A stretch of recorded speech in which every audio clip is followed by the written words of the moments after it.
Hello student, class 10th MCQ 2022 Bihar board playlist में आपका स्वागत है।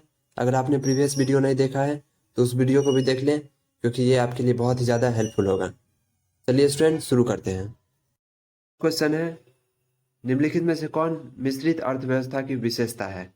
चार ऑप्शन आपको दिख रहा है, मतलब मिक्स्ड इकोनॉमी का इनमें से कौन सा है जो एक विशेषता है? तो आपको ऑप्शन दिख रहा होगा, तो इसका आंसर हो जाएगा सी, यानी निजी क्षेत्र और सार्वजनिक क्षेत्र दोनों। सेकंड क्वेश्चन में बढ़ते हैं।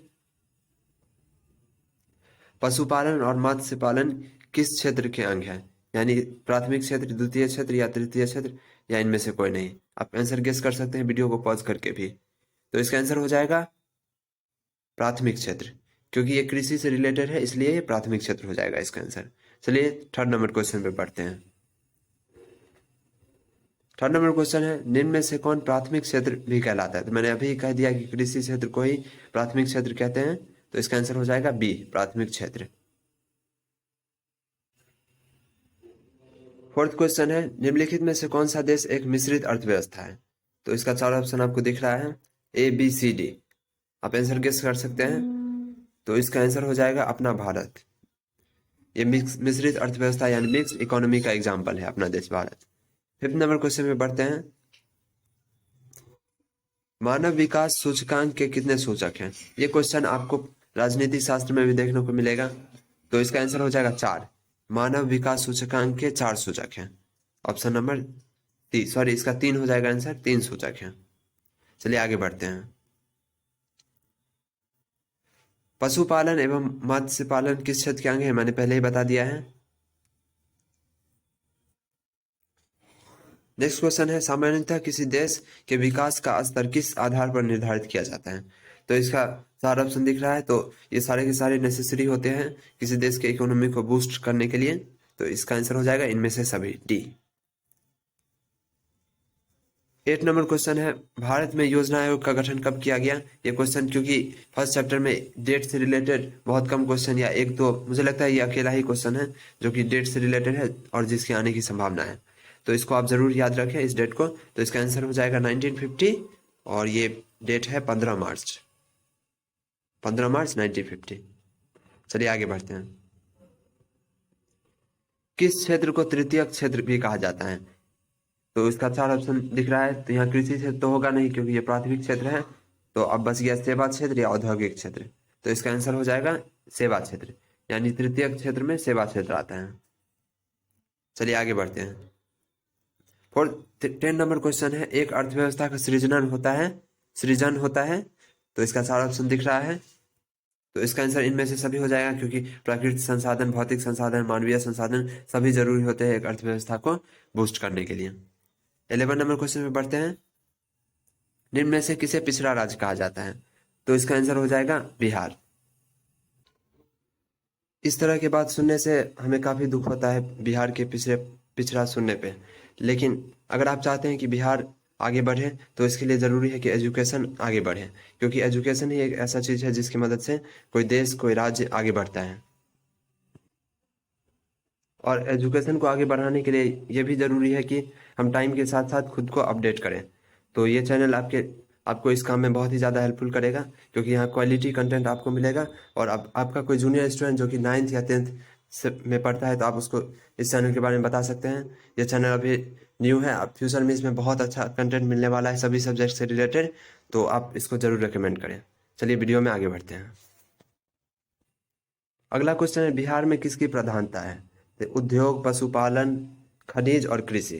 तो इसका आंसर हो जाएगा कृषि। बिहार में कृषि ज़्यादा होता है, लेकिन बहुत ही दुख के साथ कहना पड़ता है कि हम कृषि के मामला में भी बहुत पीछे हैं। इसका भी यही रीज़न है कि हम लोग अभी भी परंपरागत तरीके से कृषि करते हैं, वैज्ञानिक तरीके से नहीं।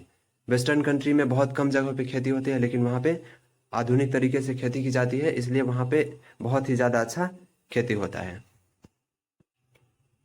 अगर आपने अभी तक इस चैनल को सब्सक्राइब नहीं किया है तो आप कर दीजिए, क्योंकि ये चैनल आपके लिए बहुत ही ज़्यादा हेल्पफुल रहेगा।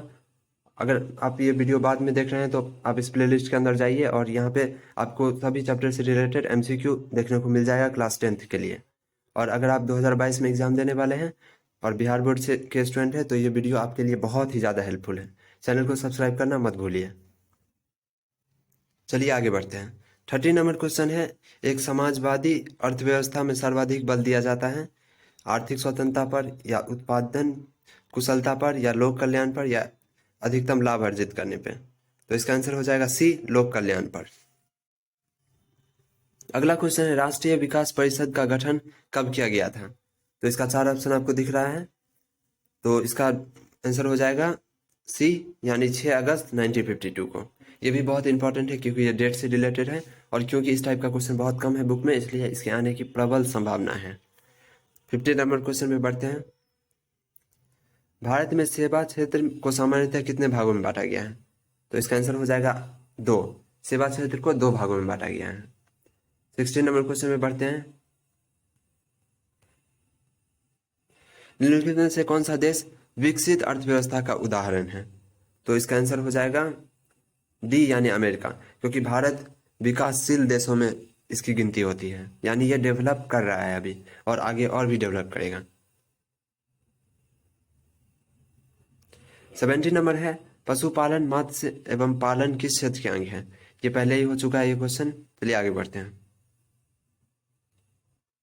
अगला क्वेश्चन है, अर्थव्यवस्था की आर्थिक क्रियाओं को कितने भागों में बांटा जा सकता है? तो इसका आंसर हो जाएगा ए, यानी 3 भागों में।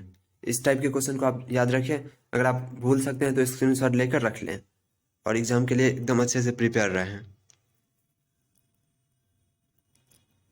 90 नंबर है, सन 2008 से 9 के अनुसार भारत की औसत प्रति व्यक्ति आय कितनी है?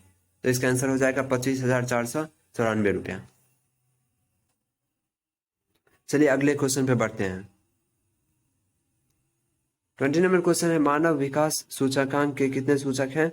तो इसके 4 ऑप्शन आपको दिख रहे हैं, तो इसका आंसर बी हो जाएगा 3।